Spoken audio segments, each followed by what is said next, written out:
नमस्कार, स्वागत, अभिवादन। आपका मैं दुर्गेंद्र चौहान हूं।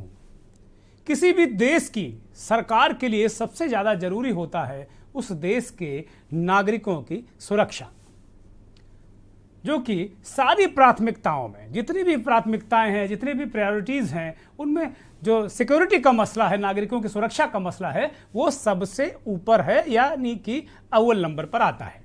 उसके बाद एजुकेशन है, हेल्थ है, रोजगार है और विकास आदि तमाम मुद्दे।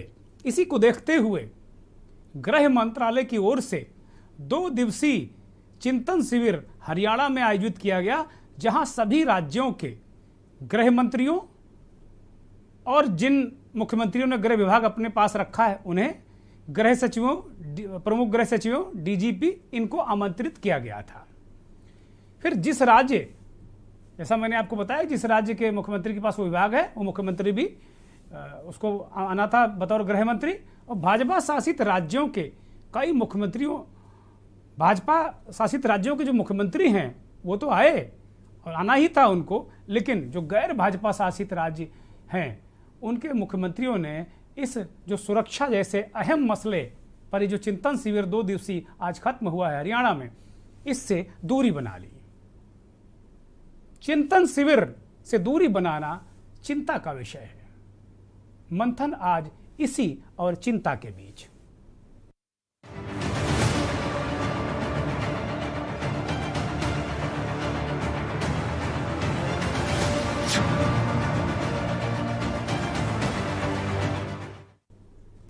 हरियाणा में 2 दिवसीय चिंतन शिविर जो गृह मंत्रालय की तरफ से आयोजित किया गया था, जाहिर सी बात है कि उसमें सुरक्षा, आंतरिक सुरक्षा का ही मुख्य मुद्दा होना था, इसी पर डिस्कस करना था।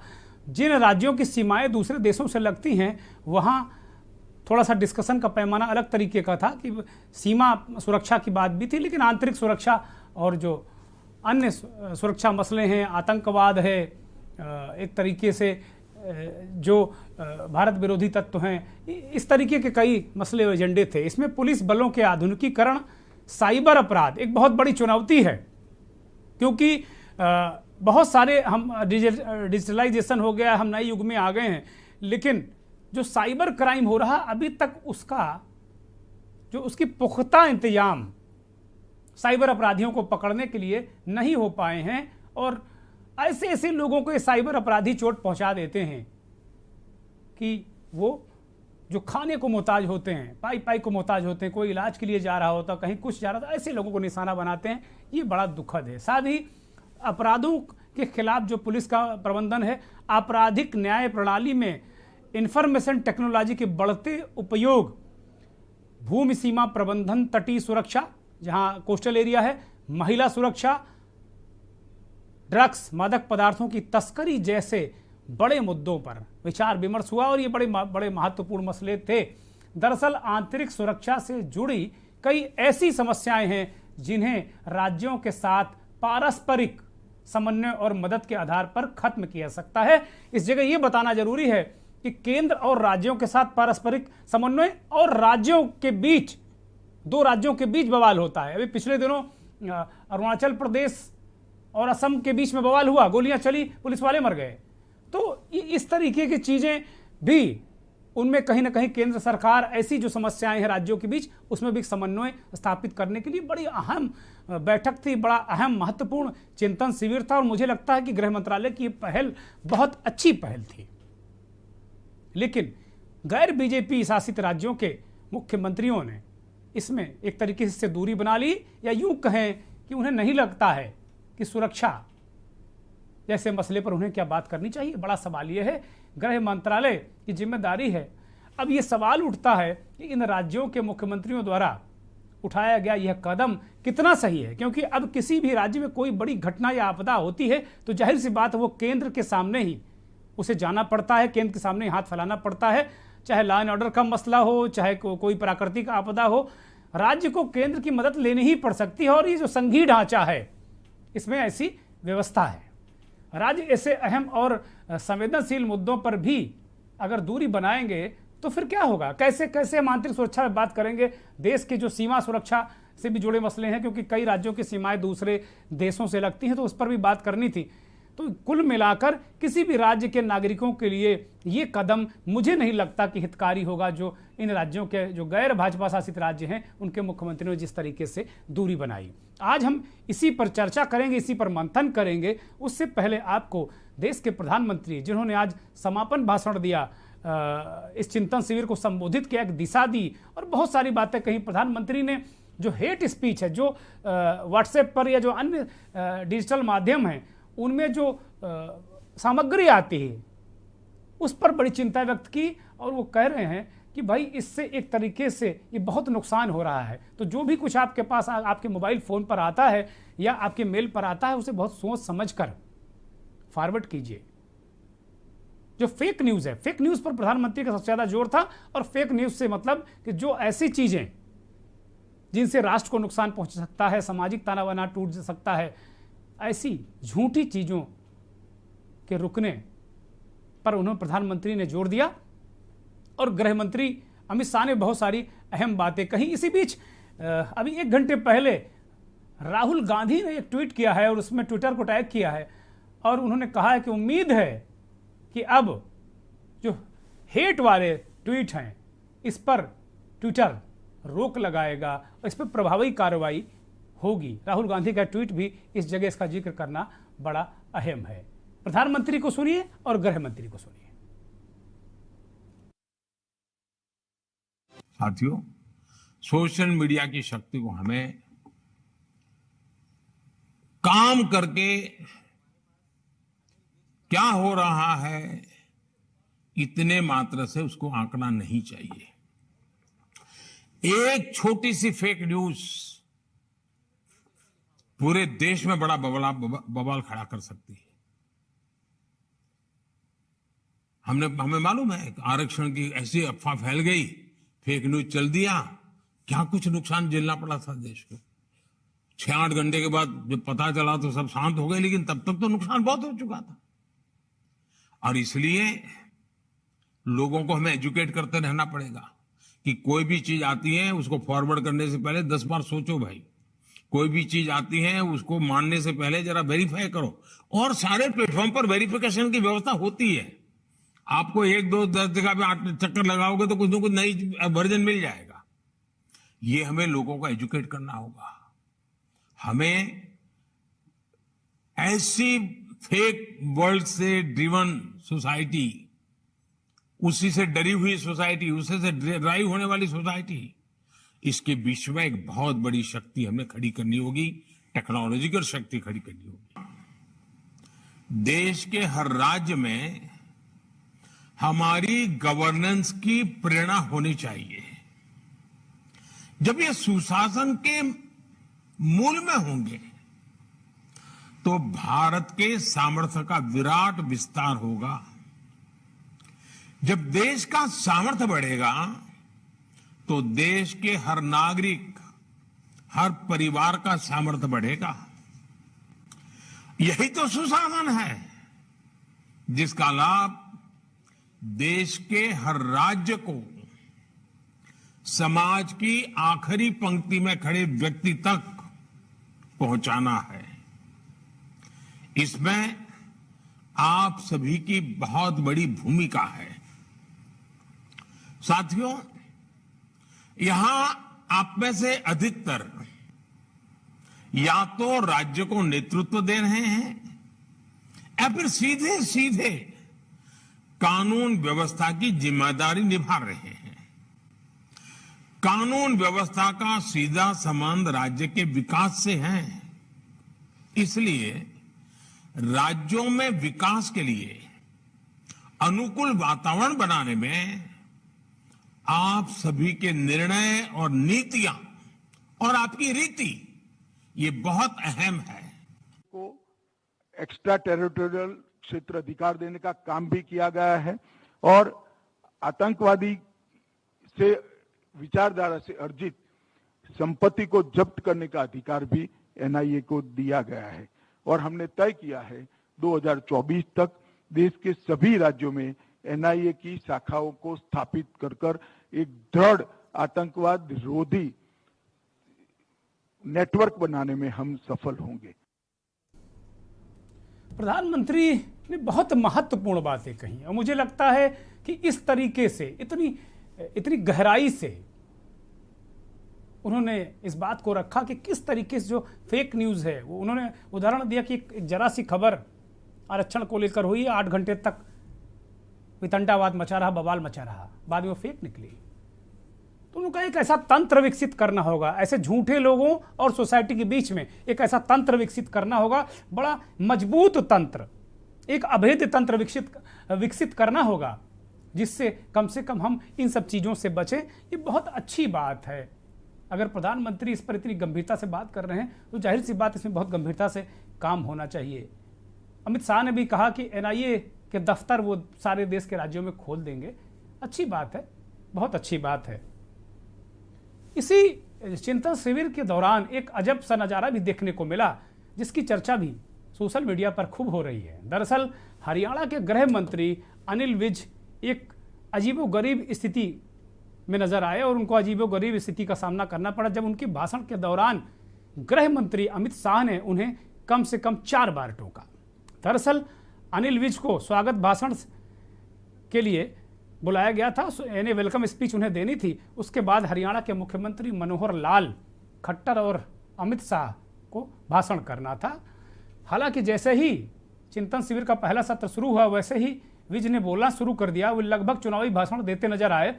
विज ने अपने भाषण में कार्यक्रम के जो वास्ते समय निकालने के लिए गृह मंत्री अमित शाह का आभार भी व्यक्त किया।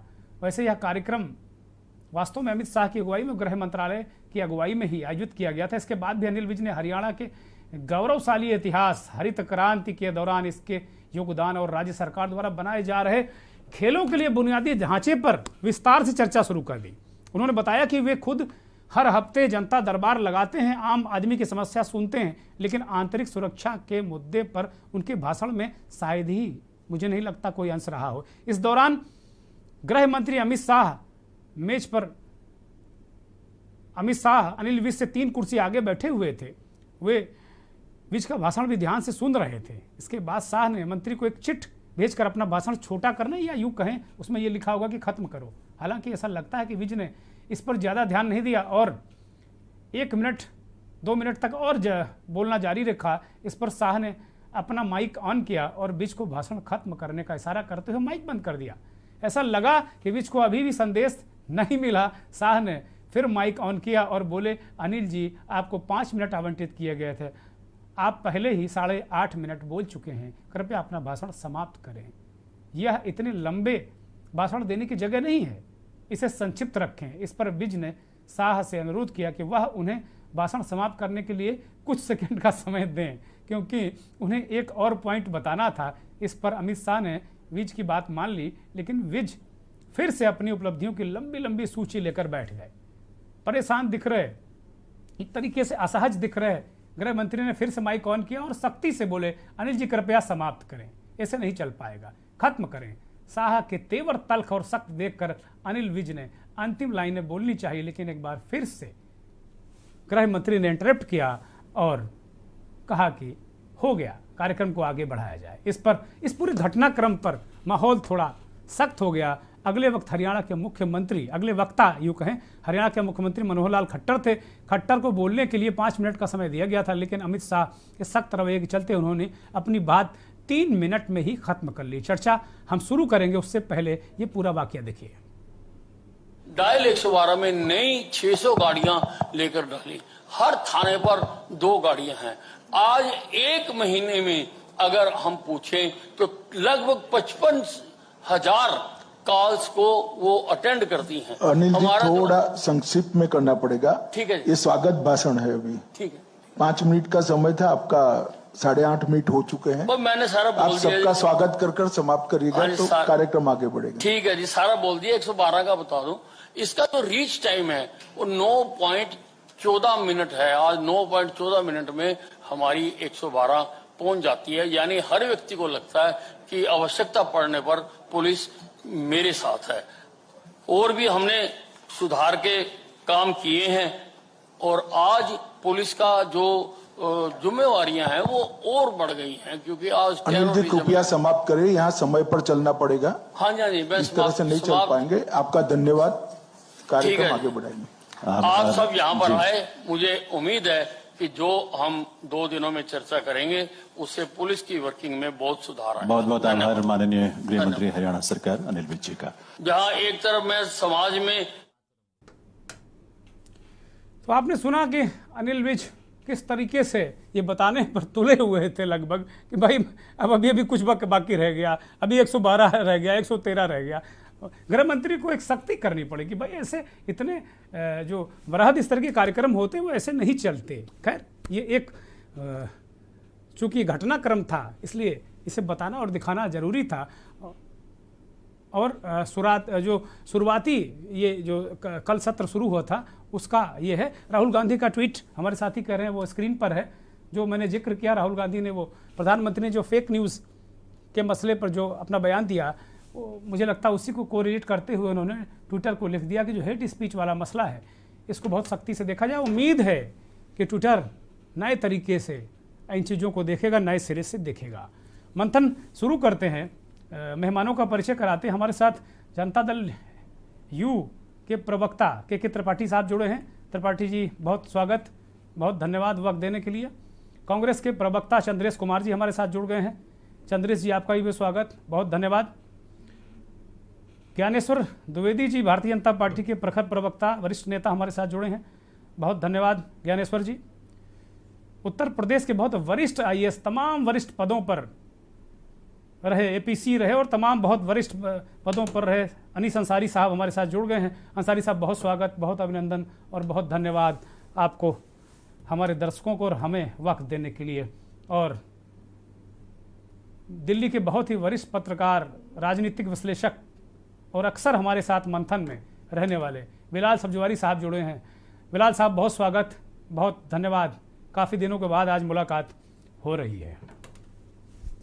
शुरुआत अनीस अंसारी साहब से करते हैं, क्योंकि आपका बहुत लंबा अनुभव रहा है इस तरह के कार्यक्रमों में। फिर आएंगे बिलाल साहब के पास। अंसारी साहब, एक तरीके से उत्तर प्रदेश के मुख्यमंत्री ने इसमें एक योगी मॉडल भी पेश किया सुरक्षा का, उस पर भी जरा थोड़ी रोशनी डालिए। लेकिन इस तरीके के जो चिंतन शिविर होते हैं, मंथन शिविर होते हैं, कई राज्यों के मुख्यमंत्रियों ने इससे दूरी बना ली है। मैं ये नहीं आपसे अपेक्षा करता कि आप कोई पॉलिटिकल कमेंट करें इस पर, वो मैं चर्चा जो राजनीतिक विश्लेषक हैं बिलाल साहब उनसे करेंगे, पॉलिटिकल लोग जो हैं करेंगे। लेकिन कम से कम जो मुझे नज़र आता है कि भाई सुरक्षा के मसले पर बात करने से क्यों कतरा रहे हैं। सुरक्षा तो सबके लिए ज़रूरी है और नागरिकों के लिए सबसे पहले सुरक्षा है, और यही सरकारें अपने एजेंडे में लेकर आती हैं, चुनावी घोषणा पत्रों में लेकर आती हैं। अंसारी साहब, मुझे इसके जो राजनीतिक एस्पेक्ट उस पर ज़्यादा नहीं कहना है, लेकिन 2-3 चीज़ें ध्यान देने के लायक हैं। एक तो ये कि हमारा जो संघीय ढांचा है उसमें ये मान के चलता है कॉन्स्टिट्यूशन की स्टेट की सरकारें किसी एक पार्टी के साथ हो सकती हैं, भारत सरकार किसी और पार्टी के साथ, जो काफ़ी दिनों से चल रहा है ये। तो ऐसे में राज्य सरकारों को भी एश्योरेंस होना चाहिए कि इस वजह से कि वो किसी दूसरी पार्टी के ज़रिए चलाई जा रही हैं तो उनके खिलाफ कोई भेदभाव नहीं होगा। इधर ये काफ़ी हद तक ये अंडरस्टैंडिंग या एक परसेप्शन फैला है कि राज्य सरकारों को गिराने के लिए या उनके एमएलएस को तोड़ने के लिए या किसी तरह से उनको नीडल करने के लिए भारत सरकार की जो एजेंसियां हैं, पुलिस और दूसरे महकमे, उनका इस्तेमाल किया जाता है, जो सही नहीं है। मुझे लगता है कि इस परसेप्शन को अगर सही नहीं भी हो, गलत भी परसेप्शन हो, तो भी इसको दूर करने की जिम्मेदारी उन सरकारों की है जो पूरे देश को चला रही। इस वक्त आरएसएस और बीजेपी की सरकारें हैं, उनको चाहिए कि ये परसेप्शन दूर करें। ये संघीय ढांचा एक तालमेल का ढांचा है, इसमें कोई भी यानी बिल्कुल आलू दौड़ की तरह है। न भारत सरकार कामयाब हो सकती, न राज्य सरकार कामयाब हो सकती जब तक मिल के काम न करें। तो जो एक अहम ये बैठक हुई है होम मिनिस्टर और प्रधानमंत्री जी के बयान के साथ, इसमें पार्टिसिपेशन होने से फ़ायदा होता, क्योंकि राज्य सरकारों को भी बहुत हद तक भारत सरकार की मदद लेनी होती है पुलिसिंग के काम में।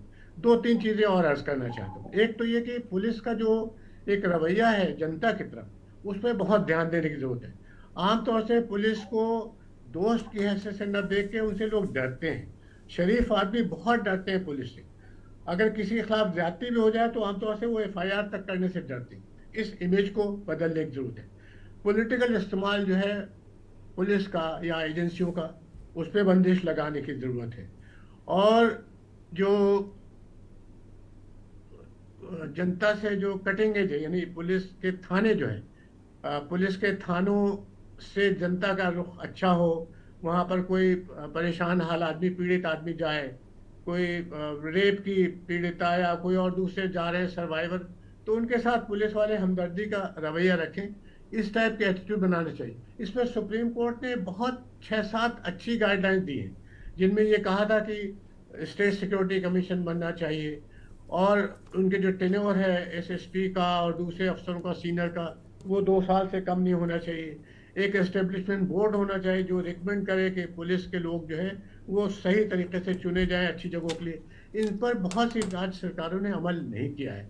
अगर सुप्रीम कोर्ट के जो एडवाइजरी है, जो जजमेंट है, और पुलिस कमीशन की भी जो एडवाइजरीज है, उस पर अगर सरकारें तवज्जो दें तो जनता को काफ़ी रिलीफ मिलेगी। 2024 में इलेक्शन होने जा रहे हैं।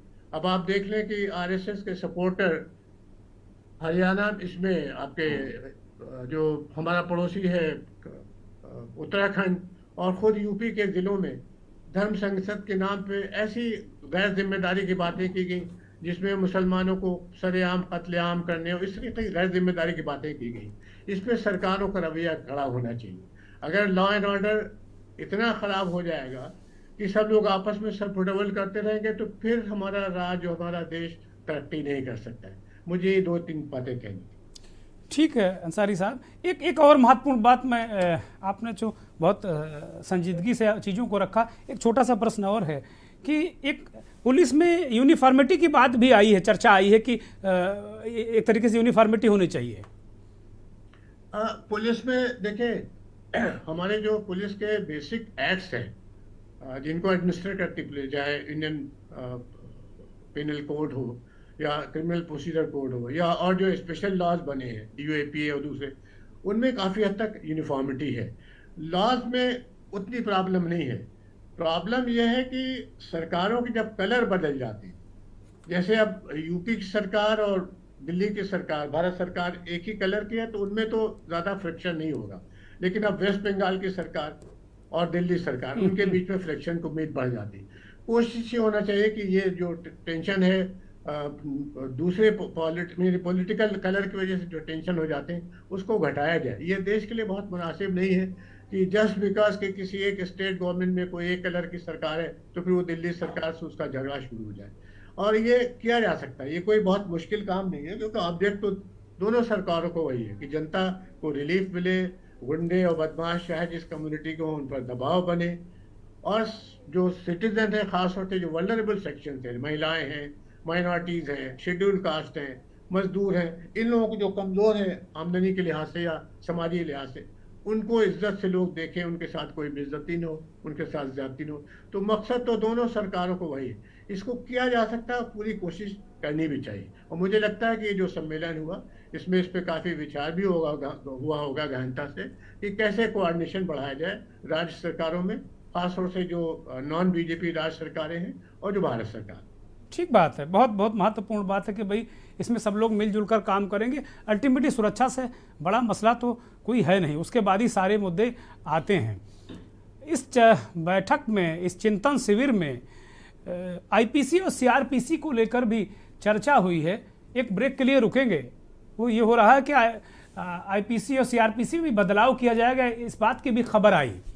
अब ये बदलाव कैसा होगा, किस तरीके का होगा, क्या चीज़ें होंगी, मंथन कि जब दूसरे सेगमेंट में आएंगे ब्रेक के बाद तो इस पर चर्चा करेंगे। आप देख रहे हैं के न्यूज, खबरों का सारथी। देखें कौन नया खिलाड़ी आया है, समझा देते हैं, प्यार से समझाएंगे। ये तो अपनी जुबान है। जुबान एक हो तो दिल भी एक होने चाहिए। विमल, बोलो जुबान केसरी। गोल्डी हिंग का तड़का लगे तो सभी दबा के खाते हैं। गोल्डी हिंग, कण कण में जान।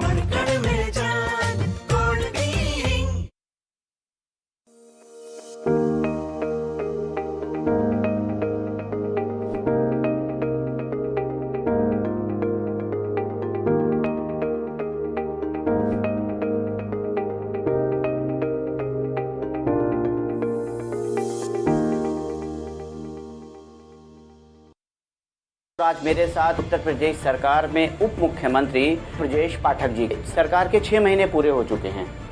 इस 6 महीने के कार्यकाल को आप किस तौर पर देख रहे हैं? प्रदेश में डेवलपमेंट के मामले में हम नंबर 1 पर हैं।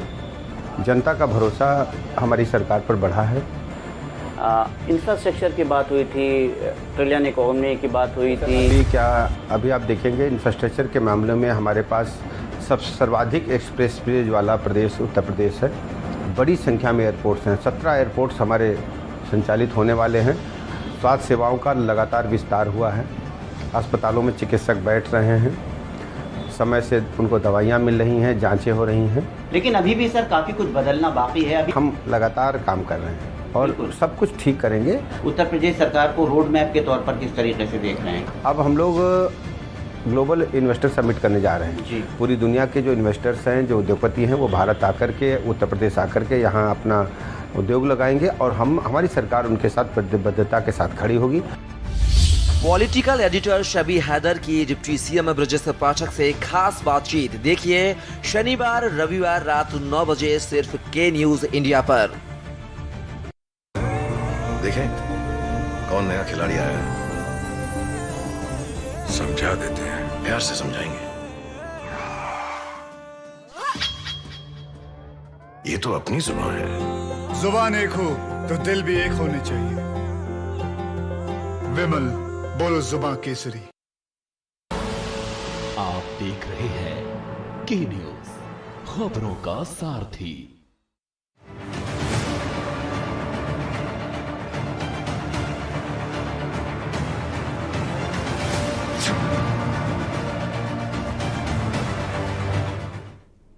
देश की आंतरिक सुरक्षा को लेकर अगर कोई चिंतन मंथन शिविर 2 दिन तक होता है और केंद्र सरकार का गृह मंत्रालय इसे इनिशिएट करता है, आयोजित करता है, और उसमें जो गैर भारतीय जनता पार्टी के जो दल हैं, गैर भाजपा दलों की जो राज्य सरकारें हैं, वो उनसे दूरी बना के रखती हैं। ममता बनर्जी ने तो गृह मंत्रालय उनके पास ही है, वो खुद तो आने की बात दूर ही है। उन्होंने अपने डीजीपी और प्रमुख सचिव या होम सेक्रेटरी को भी नहीं भेजा, बल्कि एक एडीजी स्तर के अधिकारी को, जो एडीजी होमगार्ड है, उनको भेज दिया कि जाओ भाई निपटाया हो। इस तरीके की चीज़ें देखिए। उड़ीसा के से कोई प्रतिनिधित्व तो नहीं था, राजस्थान से कोई नहीं आया, केसीआर तो खैर जाहिर सी बात है कि तेलंगाना वो आए नहीं, इस तरह तमिलनाडु के का कोई प्रतिनिधित्व तो नहीं था। तो एक बहुत सारे, बिहार का कोई प्रतिनिधित्व तो नहीं था, वहाँ के भी गृह मंत्री खुद ही मुख्यमंत्री हैं। तो कुल मिलाकर ये जो देखा गया कि भाई इतने अहम मसले पर क्या ये राज्य सरकारों के लोग जो नेतृत्व कर रहे हैं, या जो सीधे, अभी प्रधानमंत्री ने कहा कि बड़ी जिम्मेदारी इसमें, इस बैठक में जो लोग आए हैं, ये सोरेन साहब हैं, ये भी, इनका भी प्रतिनिधित्व नहीं था, झारखंड का भी। ये जो आप देख रहे हैं एक तरीके से कोलाज बना हुआ है, इतने सारे लोग नहीं आए। और अभी प्रधानमंत्री को हमने सुना तो उन्होंने इस बात को कहा कि भाई ये केवल यहाँ पर वो लोग आए हैं या तो जो राज्य का नेतृत्व कर रहे हैं, या सीधे कानून व्यवस्था को देख रहे हैं और उनके कदम राज्य की विकास की यात्रा, उसकी दिशा और दशा को तय करेंगे। बड़ा अहम बात थी। तो जाहिर सी बात है कि विकास से भी जुड़ा मुद्दा है, लॉ एंड ऑर्डर का मसला तो है ही है। इसके पीछे की क्या राजनीति है, बिलाल साहब से समझते हैं। कि बिलाल साहब, एक तो मेरा पहला सवाल है, मुझे व्यक्तिगत अच्छा नहीं लगा कि भाई ये जनता की सुरक्षा को लेकर अपनी राजनीति या अपना अहंकार या अपना अहम क्यों? बिलाल साहब।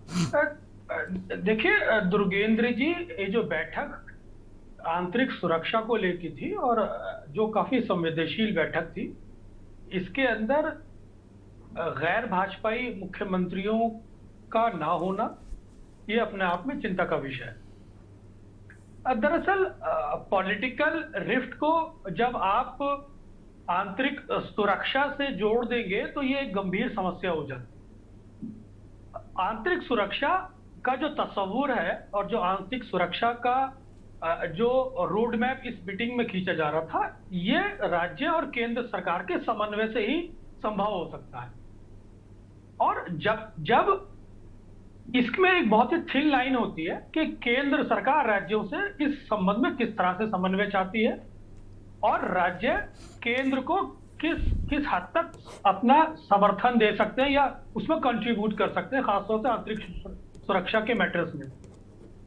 तो ये बड़ा संवेदनशील मैटर है कि पॉलिटिकल पार्टीज, खासतौर से मुख्यमंत्री आमतौर पर गृह मंत्रालय अपने पास रखते हैं, लेकिन ऐसे समय में जब आंतरिक सुरक्षा का देश के अंदर 25 साल का रोड मैप तय किया जा रहा है, वहां आपकी हाजिरी ना होना बताती है कि आप आंतरिक सुरक्षा के मसले पर कितने संवेदनशील है या असंवेदनशील है।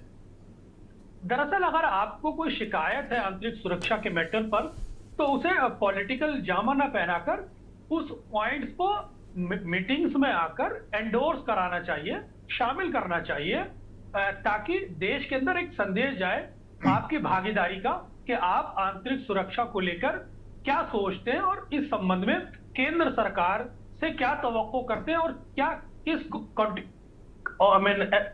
कंट्रीब्यूशन के एक्सपेक्टेशन रखते हैं और क्या कंट्रीब्यूशन को देना चाहते हैं। मतभेद हो सकते हैं, लेकिन आंतरिक सुरक्षा देश का मसला है। मेरा ख्याल है अगर मुख्यमंत्री इसमें शामिल होते तो वो ज्यादा बेहतर रहता, लेकिन इसमें डिस्टेंस करके एक पॉलिटिकल मैसेजिंग करने की जरूरत की गई है कि आपकी जो कहने की कोशिश की गई है मुख्यमंत्रियों के माध्यम से कि आपका जो दृष्टिकोण है, आपकी जो आंतरिक सुरक्षा को लेकर नीतियां हैं, उससे हम सहमत नहीं है। तो ये एक मैसेजिंग देने की कोशिश की गई है और इसके पीछे कई सारी वजूहात हो सकती है। लोकसभा का चुनाव खड़ा हुआ है, केंद्र और राज्य सरकारों के बीच में समय समय पर जो रिफ्ट होते आए हैं, उसका भी इसमें मैसेजिंग करने की जरूरत हुई है। केंद्र के और राज्यों के मुख्यमंत्रियों के अंदर जो समन्वय होना चाहिए, उसके अंदर जो मौजूदा समय में जो कड़वाहट देखने को मिली है, उसका एक पॉलिटिकल मैसेजिंग करने की जरूरत ठीक बात की कोशिश की गई है। लेकिन यहां पर आंतरिक सुरक्षा का मैटर खास तौर से राज्य सरकारों के मुख्यमंत्रियों को आंतरिक सुरक्षा से ही जोड़ के देखना चाहिए, उसमें राजनीति से बचना चाहिए। ठीक बात है। बिलाल साहब ने बड़ी महत्वपूर्ण बात कही कि भाई अगर 25 साल का, अगर 2047 तक का रोड मैप तय हो रहा है कि भाई देश की सुरक्षा कैसे चलेगी, क्या बड़ी चुनौतियां हैं, क्या क्या बदलाव होने हैं, उस पर बात हो रही हो, और आधा दर्जन राज्यों का देश के उसमें प्रतिनिधित्व ना हो, उसमें नुमाइंदगी ही ना हो, और बड़े महत्वपूर्ण राज्य हैं वो, क्राइम की दृष्टि से भी, सीमा की दृष्टि से भी बड़े महत्वपूर्ण राज्य हैं, और राज्य तो सारे ही महत्वपूर्ण हैं। चंद्रेश कुमार जी, 2 राज्यों में आपकी पूर्ण सरकार है, 1-2 जगह समर्थन से है, ऐसी क्या इस बैठक से इतना जो सुरक्षा पर चिंतन मंथन से क्यों परहेज हो गया आप लोगों को? देखिए, कांग्रेस पार्टी को किसी से कोई परहेज नहीं है। आंतरिक सुरक्षा को लेकर कांग्रेस पार्टी शुरू से ही चिंतित रही है। मैं प्रधानमंत्री जी की बात को बड़ी ध्यान से सुन रहा था, उन्होंने रूल ऑफ लॉ की बात की। देश के अंदर आंतरिक सुरक्षा के लिए चैलेंजेस क्या है? आतंकवाद, नक्सलवाद, अलगाववाद, सांप्रदायिकता। मैं ये जानना चाहता हूं कि क्या भारतीय जनता पार्टी और आरएसएस के लोगों ने अपने कम्युनल और हेट स्पीच पर कंट्रोल कर लिया है? क्या प्रधानमंत्री जी भारतीय जनता पार्टी के आईटी सेल से ये रिक्वेस्ट करेंगे कि वो देश के अंदर किसी भी प्रकार का झूठ और आज उन्होंने पूरे देश से कहा कि भैया जो आपके पास आवे उसको फॉरवर्ड करो। सुनिए, पूरे देश से कहा भाई आज उन्होंने। और सुनिए, आतंकवाद, पुलवामा अटैक के बाद जिस एनआईए की बात अमित शाह साहब कर रहे थे, पुलवामा अटैक की जांच एनआईए से करवाने की कोशिश क्यों नहीं की गई? ये एक देश के सामने यक्ष प्रश्न है। मैंने 2 ही बात कहा कि आपने ये बताओ, पिछले 8 साल में इंटरनल सिक्योरिटी को ठीक करने के लिए आपने क्या किया? उत्तर प्रदेश में सबसे अधिक कम्युनल एंड हेट स्पीच देने वाले व्यक्ति को आपने उत्तर प्रदेश का मुख्यमंत्री बना दिया, और आप इंटरनल सिक्योरिटी पर बात कर रहे हैं। आ रहे हैं ज्ञानेश्वर भाई, आ रहे हैं। आप ही का नंबर है, सारे जवाब आपको देने आ रहे हैं। साइबर क्राइम को कंट्रोल करने के लिए आपने क्या किया? आजकल समाचार पत्र और मीडिया के माध्यम से हम लगातार सुनते हैं कि लोगों के खाते से पैसे गायब हो जा रहे हैं। सरकार ने क्या कदम उठाए? और आपने बताया कि इस तरह के मामले में कितने केसों का निस्तारण किया गया। अभी हमारे वरिष्ठ आईएएस अधिकारी अनिश साहब ने थानों की बात की। थाना पुलिस बहुत बड़े स्तर पर इंटरनल सिक्योरिटी में अपनी महत्वपूर्ण भूमिका निभा सकते हैं। 2 स्टेट को जोड़ने, जहां जुड़ती है, जहां 2 स्टेट इंटरलिंक हो रही हैं, जहां कोई स्टेट दूसरे कंट्री से लिंक हो रहा है, वहां पर बॉर्डर सिक्योरिटी बहुत महत्वपूर्ण चीज है, लेकिन आपको मालूम होना चाहिए कि आज 2 स्टेट को जोड़ने वाले जो बॉर्डर लाइन है, वहां की पुलिस चौकी खुद स्मगलिंग में या करप्शन में इन्वॉल्व है। भारत में भारतीय जनता पार्टी ने डेमोक्रेसी का शासन नहीं है, यहाँ ब्यूरोक्रेसी का शासन है। यहाँ पुलिस को आगे करके, प्रशासनिक अधिकारियों को आगे करके, जांच एजेंसियों को आगे करके डेमोक्रेसी को पंगु बनाने की ठीक बात है। ये सवाल का जवाब अनीस अंसारी साहब से लेंगे, अनीस अंसारी साहब से लेंगे। मुझे लगता है कि जा रहा है, और आप वैसे में इंटरनल सिक्योरिटी की बात कर रहे हैं। मैंने कहा कि आप जब चुनावी भाषण देते हैं, एक प्रदेश का जिम्मेदार मुख्यमंत्री किसी व्यक्ति को अब्बा जान कहता है, उसके संबोधन के पीछे उसका क्या रीजन है? इस देश में कम्युनिज्म पर चर्चा होता है, मंदिर मस्जिद पर चर्चा होता है, प्रधानमंत्री एक स्टेटमेंट तक नहीं देते, और आप कहते कोई इंटरनल सिक्योरिटी को लेकर चिंतित हैं। जो सांप्रदायिकता, चलिए लाख बुराइयां हैं चंद्रेश जी, कह रहा हूं सांप्रदायिकता एक सामाजिक समस्या नहीं है, एक राजनीतिक समस्या है दुर्गेश जी। और जब राजनीतिक दल अपने राजनीतिक हितों की पूर्ति के लिए धर्म को सहारा लेते हैं, ठीक बात है, आ गई बात। अब जरा त्रिपाठी जी के पास चलते हैं। त्रिपाठी जी के पास विषय पर भारतीय जनता आऊंगा, मैं आऊंगा आपके पास, दोबारा आऊंगा। अभी चंद्रेश जी, अभी समय बाकी है। इंटरनल सिक्योरिटी में सबसे बड़ा खतरा, मैं आऊंगा आपके पास। त्रिपाठी जी, आपके दल ने भी, आपके जो आपकी सरकार है बिहार की, उन्होंने भी दूरी बना ली। बिहार में भी क्या चुनौतियां नहीं है? खत्म हो गई सब आंतरिक सुरक्षा को लेकर चुनौतियां? आप लोगों ने बिल्कुल भाजपा के साथ पहले मिलकर जो राम राज्य लाए, अभी भी कायम है क्या वो? देखिए दुर्गेश जी, भारतीय राजनीति में ना तो कोई परमानेंट दोस्त होता है, ना तो कोई परमानेंट दुश्मन। नहीं, मैं आज उस विषय पे नहीं जाऊंगा, आज मैं केवल केंद्रित रहूंगा इसी विषय पे। दुर्गेश जी, वो परिस्थितियां नहीं जिसने आपने कहा ना कि वो कैसे आप फट गए हो, क्या हो गया, तो देखिए वो परिस्थितियां थी। उसके अलावा हम इस समय महागठबंधन में है, और प्रदेश के कानून व्यवस्था के बारे में बिहार ने बड़ा अच्छा काम किया, इसका तो पूरा देश जानता है। वहां जो छिनैती थी, लूट था, भ्रष्टाचार था, उसको मिटाने का जो आज मौजूद मुद्दा आपने रखा है भारत में इंटरनल सिक्योरिटी का, इस पे देखिए ये केंद्र सरकार का महत्वपूर्ण रोल होना चाहिए कि वो अपने स्टेट के साथ फेडरलिज्म को कैसे उसको अच्छी तरीके से कायम कर सके। ये देखिए दोनों के रिश्ते में बड़ी मिठास होनी चाहिए, क्योंकि ये पूरे देश का मामला है, ये राज्य और केंद्र का मामला नहीं है। दोनों को मिलकर जब तक काम अच्छा नहीं करेंगे तब तक हमारे देश की तरक्की नहीं होगी। जहां तक स्टेट का सवाल है, स्टेट की पुलिसिंग जो है वो उसके साथ रहती। जो त्रिपाठी जी, आपकी आवाज चली गई है, शायद कुछ तकनीकी व्यवधान है। अनम्यूट, ये म्यूट कर लिया इन्होंने अपने आप। अनम्यूट करिए त्रिपाठी जी। और ठीक है, आप जयबे नहीं करेंगे क्या?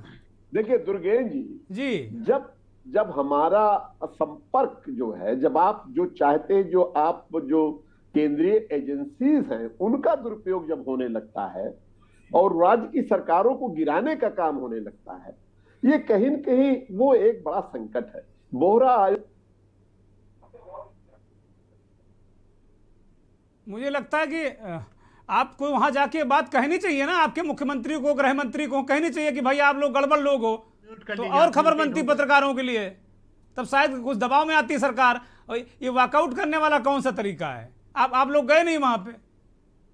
त्रिपाठी जी, अनम्यूट करिए अपने आप को।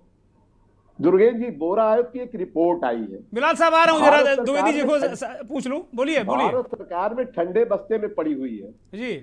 कहां से कॉल कर दूं। चलिए, बिलाल साहब कुछ कहना चाह रहे हैं, बोलिए बिलाल साहब, फिर द्विवेदी जी के पास जाते हैं। बोलिए।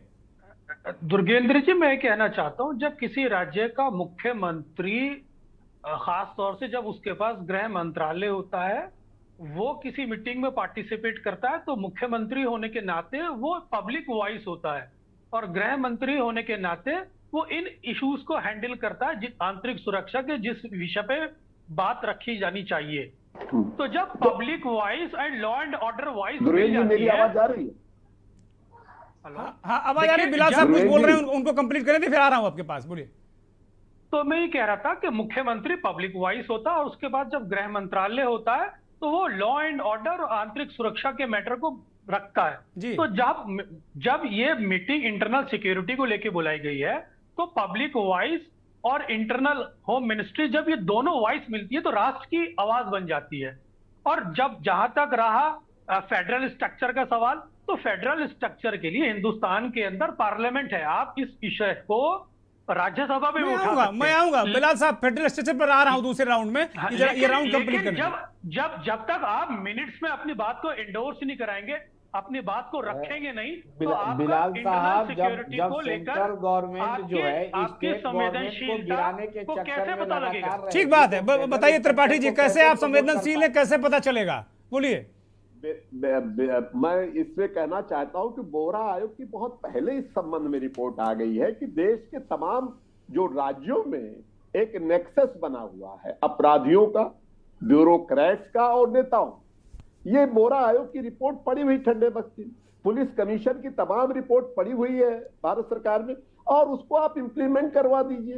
राज्य सरकार और केंद्र सरकार मिलकर जब तक दोनों एक साथ काम नहीं करेंगे तब तक देश की आंतरिक कैसे करेंगे त्रिपाठी जी? जब आप जाएंगे नहीं बैठक में तो कैसे करेंगे काम? देखिए, जब सीबीआई चंद्रेश जी जाएंगे नहीं, इनका दल जाएगा नहीं, इनके मुख्यमंत्री जाएंगे नहीं। देखिए दुर्गेन जी, जब सीबीआई एनआईए का दुरुपयोग होने लगता है सरकारों को गिराने का, और तब उसमें जो आपसी जो मतभेद पैदा हो जाता है। तो ये कहिए कि आप लोगों ने वॉकआउट किया है, वॉकआउट किया है आप लोगों ने, ये कहिए वॉकआउट किया है। जनता के हित आपने ताक पे रख दिया कि जनता की सुरक्षा में नहीं चाहिए, हमें राजनीतिक हित चाहिए। जनता की सुरक्षा तो देखिए स्टेट का भी उतना ही है योगदान, स्टेट का। चलिए ज्ञानेश्वर जी बोलिए, बहुत मुस्कुरा रहे हैं ज्ञानेश्वर जी।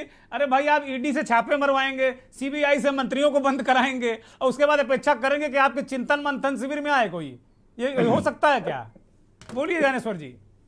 सर, अगर कोई चोरी करेगा, बदमाशी करेगा, तो उसके यहाँ तो पुलिस वाला जाएगा। केवल रेफरेंस दीजिएगा, आज इसी विषय पर रहिएगा, मैं निवेदन कर रहा हूँ। मैं इसी विषय पर अभी अनीश जी ने कहा कि सौहार्द रहना चाहिए, केंद्र सरकार को आगे बढ़ के काम करना चाहिए, राज्य सरकार से मेल मिलाप करके रहना चाहिए।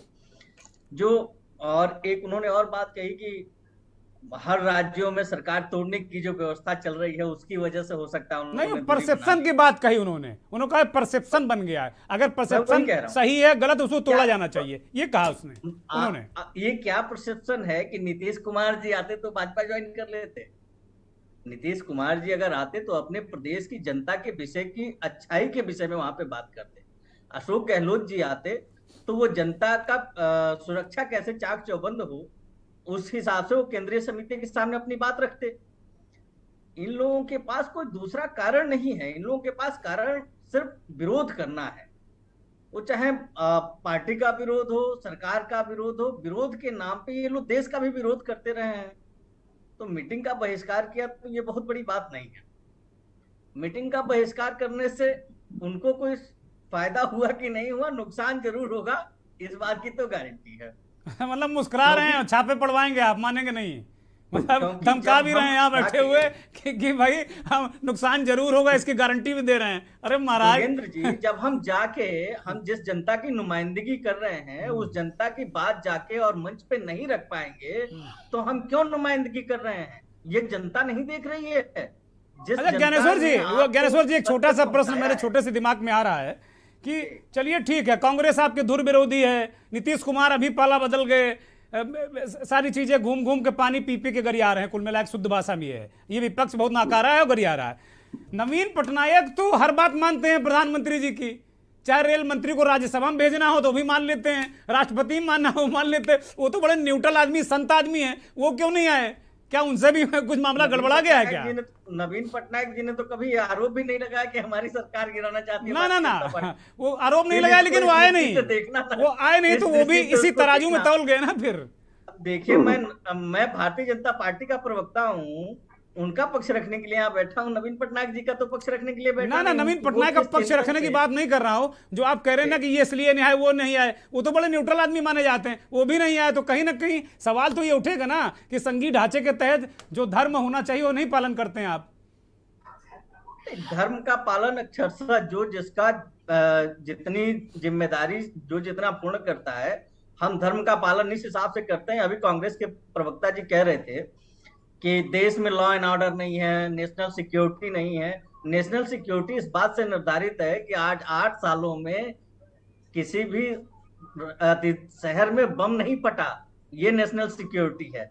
ये है योगी और मोदी का जलवा कि देश के लोग सुरक्षित हैं।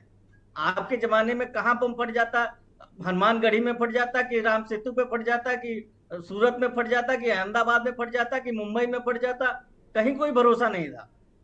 रेलवे स्टेशन पे लोग अपना बैग रख के भूल जाते थे तो लोग डर के मारे छूते नहीं थे। अब स्थिति है कि लोग ले जाके जमा करते हैं कि भैया जिसका बैग है उसका दे दीजिए। चंद्रेश जी ये बताइए भाई, दहशत तो कम हुई है, दहशत तो कम हुई है, बताइए चंद्रेश जी। दरअसल में भारतीय जनता पार्टी के प्रवक्ता को लग रहा है कि इंटरनल सिक्योरिटी के बारे में ठीक आइडिया नहीं है। ये कह रहे हैं उरी हो, पुलवामा हो। पुलवामा किसके समय में हुआ? पुलवामा से भी बड़ा कोई आतंकी हमला हो सकता है क्या देश पर? और यदि आप इंटरनल सिक्योरिटी को लेकर इतने चिंतित थे और राष्ट्रभक्त हैं तो पुलवामा हमले की एनआईए जांच आपने क्यों नहीं करवाई? बड़े आश्चर्य की बात है कि कश्मीर से एक पुलिस अधिकारी दिल्ली की तरफ आता है, हथियार लेकर आता है, उसको पकड़ा जाता है और वो कहता है कि एक बड़े कैंपेन पर मैं जा रहा हूं, और गिरफ्तारी के बाद भी उस पर कार्रवाई नहीं होती है, बाद में जमानत पर उसको रिहा कर दिया जाता है। ये इंटरनल सिक्योरिटी की बात करेंगे। इनकी सरकार में दिल्ली में कम्युनल राइट होता है, दंगा होता है, 2 महीना से अधिक समय तक दंगाई सड़क पे रहते हैं, वहां पर शीशे से हमले होते हैं, पत्थर फेंके जाते हैं, आंसू के जो है गोले फूके उसकी भी जांच में आप बताइए, आप और आम आदमी 2 महीने क्या कर रहा था? कांग्रेस और आम आदमी पार्टी के लोगों ने ही बढ़ चढ़ के हिस्सा लिया और सबसे बड़ी बात है को बढ़ाया। उत्तर प्रदेश के एक मंत्री के माहौल को परवान चढ़ाने का काम कांग्रेस और आम आदमी पार्टी ने ही किया। फिर वही बात, आपकी सरकार है, आपकी पुलिस है, गृह मंत्रालय के अधीन दिल्ली की व्यवस्था है, वास्तविक शासक डिप्टी गवर्नर है जो सीधे सेंटर से गवर्न हो रहा है। चलिए ठीक और है, उसके बाद आप आरोप दूसरे चंद्रेश जी ने कुछ याद दिला दिया। अब एकदम कोरा पन्ना नहीं है, कोरा कागज नहीं है भाई ज्ञानेश्वर जी, कोरा कागज नहीं, 2-3 मामले इन्होंने याद दिला दिए। अनीस अंसारी साहब के पास चलते हैं। अंसारी साहब जरा संघी ढांचा हमारे दर्शकों को समझा दीजिए। महत्वपूर्ण प्रश्न मैं खड़ा कर रहा हूं, पिछले 8 साल में भारतीय जनता पार्टी ने कितने दंगों की जांच एनआईए से कराई? अभी करा लीजिए, दूध के दूध पानी के पानी हो जाएंगे यदि इंटरनल। अच्छा ठीक है, एक 10 सेकेंड में चंद्रेश जी 10 सेकेंड में जवाब ले लेते हैं। बताइए ज्ञानेश्वर जी, बताइए, बड़ा अहम प्रश्न है, बताइए। लॉ एंड ऑर्डर पर चर्चा हो रही है, आपने कितने दंगों की जांच एनआईए से कराई, बताइए, जवाब दीजिए। उत्तर प्रदेश में जांच हुई, तमाम लोग जेल गए, एनआईए से कर रहे हो जब्त हुई। आप बताइए, हम कह रहे हैं कि जब हमारी पुलिस सक्षम है तो इतने बड़े चैनल तो पर उस मामले में अब सीबीआई एनआईए झूठ बोल सकते हैं तो मैं क्या कहूँ?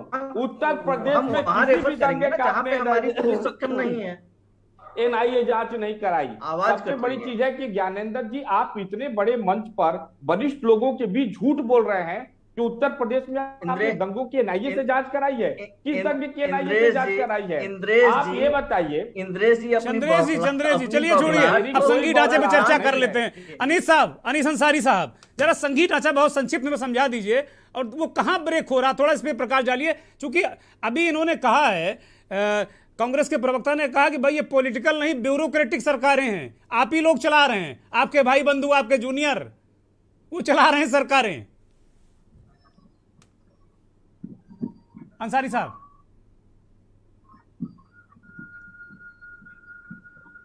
एक चीज इस बहस में छूटी जा रही है। जी पुलिस कमीशन ने भी और सुप्रीम कोर्ट ने भी इसको एडवाइस किया था, ये मशवरा दिया था कि नीचे लेवल पर, थाने लेवल पर जांच का, तफ्तीश का काम और प्रोसिक्यूशन, यानी मुकदमे की पैरवी करना, मुकदमा फाइल, इसकी विंग को अलग अलग किया जाए। अभी ये होता है कि जो इंस्पेक्टर किसी को मुलजिम मान लेता है, उसके खिलाफ एविडेंस इकट्ठा करता है और वही जाके फिर पैरवी करता है, उसमें नुक्स ये है कि जिस आदमी ने खुद ही कहा है कि ए मिसाल के तौर पर क्रिमिनल है, तो फिर जाहिर वो एविडेंस की कमी को नहीं देख पाएगा। लेकिन अगर 2 अलग अलग हिस्सों में बांट दिया जाए कि इन्वेस्टिगेशन एक इंस्पेक्टर कर रहा है और प्रोसिक्यूशन और अदालत में पैरवी दूसरा विंग करेगा, तो फिर उससे फायदा होता है। वो अभी बहुत ज्यादा कमजोर सिस्टम है, इस पे काम करने की जरूरत है। दूसरी चीज एक और जो छूटी जा रही है कि नंबर ऑफ पुलिस पर्सनेल जी जो जरूरी है न सिर्फ इंटरनल सिक्योरिटी के लिए बल्कि रोजमर्रा की जिंदगी को ठीक से संभालने के लिए, छोटे क्राइम्स के लिए भी, उसमें बहुत शॉर्टेज है। बड़ी बड़ी तादाद में, लाखों की तादाद में पुलिस पर्सनल की भर्ती की जरूरत है। वो सरकारों ने पिछले कई सालों से कोशिश की है, कोई ना कोई कमी आ जाती है रिक्रूटमेंट में, उसकी वजह से वो कैंसिल हुआ है। इस पे गवर्नमेंट को तवज्जो देना चाहिए। एक चीज जिसका मैंने शुरू में इशारा किया था, वो बहुत तवज्जो देने की जरूरत है कि संघीय ढांचे में, कॉन्स्टिट्यूशन में ये प्राविधान है कि जनता जिसको चुन ले उसकी सरकार 5 साल तक चलना चाहिए, चाहे वो दिल्ली की सरकार हो चाहे राज्यों की सरकार हो। अब अगर दिल्ली की सरकार का रंग एक है, वो आरएसएस और बीजेपी की सरकार है, और बिहार की सरकार किसी और रंग की है, बंगाल की किसी और, तो ये बिल्कुल नेचुरल चीज है कॉन्स्टिट्यूशन के तहत, इसको कबूल कर लेना चाहिए। देखिए जनता का मिजाज बदलता रहता है। कल को पता चला कि बीजेपी की सरकार उठा के फेंक दी गई। हम लोगों ने एक वो जमाना देखा है जब कांग्रेस पार्टी इतनी बड़ी पार्टी तो उसको एक भी सीट पूरे उत्तर प्रदेश में नहीं मिली थी इमरजेंसी के फौरन बाद। तो ये सिचुएशन कभी भी आ सकती है कि जो आज रूल कर रहा है कल वो चला जाएगा अपोजिशन में। तो एक तरीके का कन्वेंशन या ये सद्भावना का एक कंडक्ट बनना चाहिए कि सरकारें जिसको जनता ने चुन लिया हम उसको 5 साल चलने देंगे। ये जो परसेप्शन बन रहा है कि बीजेपी के जरिए अपोजिशन के गवर्नमेंट को गिराने की कोशिश हो रही है, गोवा में ये परसेप्शन बना और कई स्टेट में बना। अभी अभी हाल ही में साउथ इंडिया से, हैदराबाद से ये शिकायत आ गई कि एक 100 करोड़ रुपए के ऑफर किया जा रहा है। तो अगर रिश्वत दे के, डरा के, एजेंसीज लगा के अगर हम इलेक्टेड यानी निर्वाचित सरकारों को गिराने की कोशिश करते हैं तो इससे संघीय ढांचा नहीं चल सकता और इससे जनता की खिदमत भी नहीं हो सकती है। कोशिश ये करना चाहिए कि अनीश जी क्रिमिनल के खिलाफ बोलने दीजिए, वो आरोप नहीं लगा रहे, बोलने दीजिए। मैं आरोप नहीं लगा रहा, मैं तो बोलने दीजिए, वो जनरल बात कर रहा हूँ। अभी मैं आपको जवाब देने के लिए मैं दूंगा 10 सेकंड आपको। मैं संघीय ढांचे की बात कर रहा हूँ, संघीय ढांचे की बात कर रहे हैं। जिसको भी सुनिए भाई, आप लोग थोड़ा सुनना भी सीखिए भाई। आज जो है बीजेपी की सरकार सेंटर में, कल को पता चला कह रहे हैं कि कल आप नहीं थे, आज आप हैं, कल होंगे नहीं, गारंटी नहीं भाई। तो इतना क्यों ऐसी सिचुएशन में सबको एक दूसरे का ख्याल करना चाहिए। हाँ। और जो संस्थाएं हैं, एजेंसीज हैं, चाहे वो ईडी हो, एनआईए हो, इन सब का अगर गलत इस्तेमाल होता है तो आज आप गलत इस्तेमाल करके बचे रह सकते हैं, लेकिन कल को यही आग आपके हाथ पैर को जलाएगी, आपके घरों को महफूज नहीं करेगी। तो एक कन्वेंशन बनाने की जरूरत है डेमोक्रेसी का, स्वस्थ परंपरा बनना चाहिए कि जो भी जनता ने चुन लिया है उसको हम 5 साल का मौका देंगे, जब तक ये खुद उनकी पार्टी में कोलैप्स हो जाए, उनकी पार्टी डिजर्ट कर जाए। वो एक नेचुरल डिजर्शन हो तो समझ में आता है, लेकिन अगर आप डरा के, धमका के, लालच दे के अगर खींच रहे हैं तो ये डेमोक्रेसी का डिनाइल है। ये जनता जिसके नाम पे बातें हो रही उसके राइट जो है, उसके मैंडेट को चोरी करने का मामला है। इससे बचने की जरूरत है, इससे हमारी डेमोक्रेटिक जड़ें जो है कमजोर हो रही हैं। ठीक बात नहीं साहब। बिलाल साहब आएंगे आपके पास। ज्ञानेश्वर भाई कुछ कहना चाह रहे, बोलिए ज्ञानेश्वर जी। कह रहा हूं कि जो पैसे की बात आई कि पैसा देके वहां खरीदा जा रहा है, वहां खरीदा जा रहा है, मौखिक आरोप तो दुर्गेंद्र जी मैं किसी पे लगा सकता हूं, आप भी लगा सकते हैं, ये भी लगा सकते हैं। ठीक बात। कोई तथ्यात्मक बात कोई नहीं कर रहा है, कोई आके ये नहीं कह रहा है कि मुझे खरीदा गया और इन्होंने मुझे फोन किया और इन्होंने कहा कि आप मुझसे पैसे ले। तेलंगाना में आपकी पार्टी आज जाने वाली थी कोर्ट, वो कह रहे थे कि हम सीबीआई जांच की मांग करेंगे, अभी कोई खबर नहीं हमारे पास कोर्ट गए कि नहीं गए। वो सर यही तो बात है, कोई कोर्ट नहीं जा रहा है, न कोर्ट जा रहा है, न सीबीआई की मांग कर रहा है, केवल आपसे कह रहा है। अच्छा, मतलब कुल मिला के पूरी लफाजी चल रही है। हाँ, पूरी लफाजी चल रही है, कोई सच्चाई नहीं है, केवल आरोप लगाना है। एक मीडिया के सामने माइक मिल गया तो आरोप जड़ दीजिए। जैसे उप मुख्यमंत्री जी निकले दिल्ली वाले, तो उन्होंने कहा कि सीबीआई के लोग मुझे किनारे ले जाके और प्रदेश का मुख्यमंत्री बना रहे थे और कह रहे थे कि भाजपा में आ जाओ। नहीं तो आप लोगों ने किया भी है ना, महाराष्ट्र में आपने किया है। तो हम लोग कहेंगे, बोलिए बिलाल साहब, बोलिए बिलाल साहब बोलिए। और नीतीश जी ने आपको दांव दे दिया, त्रिपाठी जी मुस्कुरा रहे हैं कि लो भैया। बिलाल साहब बोलिए बहुत जल्दी में। अपने आप दो हिस्सों में बढ़ जाए उसको मैंने समर्थन किया तो, और उन्होंने मैंडेट के साथ बेईमानी नहीं की। एक मिनट, उन्होंने क्या मैंडेट के साथ बेईमानी नहीं की? उन्होंने नरेंद्र मोदी के नाम पे शिवसेना और भाजपा के गठबंधन से चुनाव जीत के और उसके बाद से वो जाके एनसीपी और कांग्रेस की गोद में बैठ गए।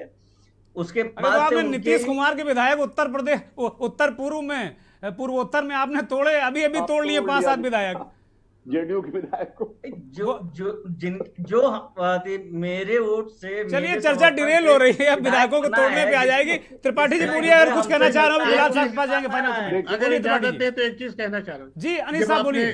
जी, जब आपने जब ब्रेक लिया था तो ये इशारा किया था कि कानूनों में क्या तब्दीली क्योंकि वो रह गया मुद्दा, वो रह गया। बस एक सजेशन, सेक्शन 124A आईपीसी, इसमें ये बगावत के बुनियाद पे, यानी कोई भी शख्स किसी भी तरीके से सरकार के खिलाफ डिसअफेक्शन या कंटेम्प्ट की भावना अगर पैदा कर दे तो उसको आप लाइफ इम्प्रिजनमेंट, उम्र कैद में भेज सकते हैं। ये 1922 में गांधी जी ने इसकी मुखालफत की थी, इस कानून की। अब 100 साल हो गए, 2022, अब तो कम से कम सरकार सेक्शन 124 को खत्म कर दे।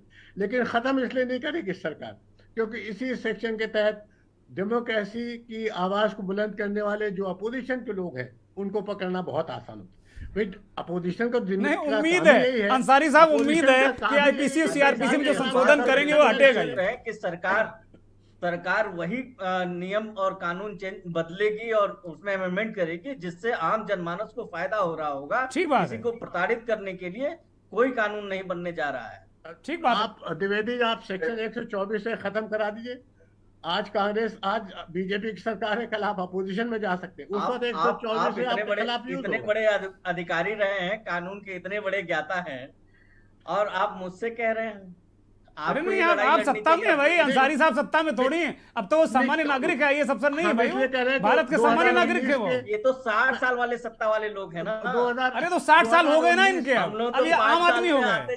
2019 में जब इलेक्शन हो रहे थे तो कांग्रेस पार्टी के मैनिफेस्टो में ये ऐलान किया गया था कि धारा 124 से आईपीसी को हम खत्म करेंगे।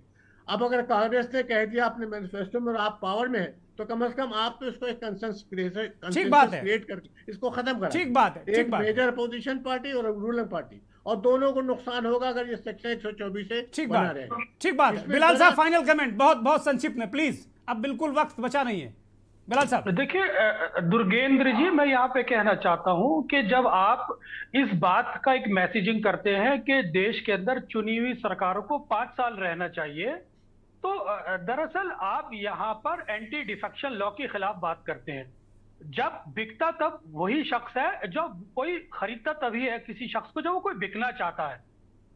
लेकिन आपके जब विधायक बिकते हैं तो दूसरा खरीदने को तैयार है, तो बिकने वाला आदमी लोकतंत्र को रख रहा है, खरीदने वाला नहीं रख रहा। आपको रियलिटी का पता नहीं है, कराया भी जाता है, खाली लालच नहीं है। अरे धमका लेते हैं बिलाल साहब, आप शरीफ आदमी हैं, आप शरीफ आदमी हैं। अंसारी साहब ने देखा है, कहा इन्होंने भी खुद दबाव बनाया हो किसी सरकार के कहने पे। ये पुरानी सरकारें नहीं है, सरकारें बदल गई हैं, सोच बदल गई। मुझे पॉइंट रखने दीजिए। देखिए लोकतंत्र के अंदर ये पूरे पॉलिटिकल सिस्टम है, जो पूरा पॉलिटिकल स्ट्रक्चर है भ्रष्टाचार पे खड़ा हुआ है, और जब आप भ्रष्टाचारी है तो तभी तो दबेंगे आप, तो धमकाया जाएगा आपको, उसकी कीमत चुकानी पड़ेगी आपको। तो पॉलिटिकल डिसऑनेस्टी सबसे इंपॉर्टेंट चीज है। सवाल ये नहीं है कि आप खरीदेंगे तभी जब आपके अंदर कमजोरी होती है। सवाल ये बिलाल साहब, इसके लिए पूरा 1 घंटा हमको चाहिए। आज माफी के साथ में कार्यक्रम को खत्म कर रहा हूं। माफी के साथ में सभी मेहमानों का बहुत धन्यवाद। बिलाल साहब बिल्कुल माफी के साथ में खत्म कर रहा हूं कार्यक्रम, बिल्कुल अब वक्त बचा नहीं है, मुझे वाइंड अप करना है। बहुत बहुत धन्यवाद बिलाल सब्जवारी साहब, बहुत धन्यवाद अनीस अंसारी साहब, बहुत धन्यवाद द्विवेदी जी, चंद्रेश कुमार जी और के त्रिपाठी जी, बहुत बहुत आप सभी का धन्यवाद। और धन्यवाद उन करोड़ों दर्शकों का जो के न्यूज़ को देखते हैं, हमारे इस खास कार्यक्रम मंथन को देते हैं, उन दर्शकों का भी बहुत शुक्रिया। अब वक्त हो चला है चलते चलते का, और चलते चलते में कांग्रेस की भारत जोड़ो यात्रा जैसे जैसे आगे बढ़ती जा रही है, वैसे वैसे राहुल गांधी का टेम्पो बनता जा रहा है या उनकी लोकप्रियता बढ़ती जा रही, ऐसा परसेप्शन बन रहा है। इसका एक नज़ारा आपको इन तस्वीरों के जरिए दिखाते हैं, जहां पर राहुल गांधी को देखकर स्कूली बच्चों में उनसे मिलने का उत्साह, उनसे मिलने की बेसब्री नजर आ रही है। राहुल भी बच्चों से हाथ मिलाकर उन्हें पूरा रिस्पांस दे रहे हैं। बहुत बहुत धन्यवाद, नमस्कार।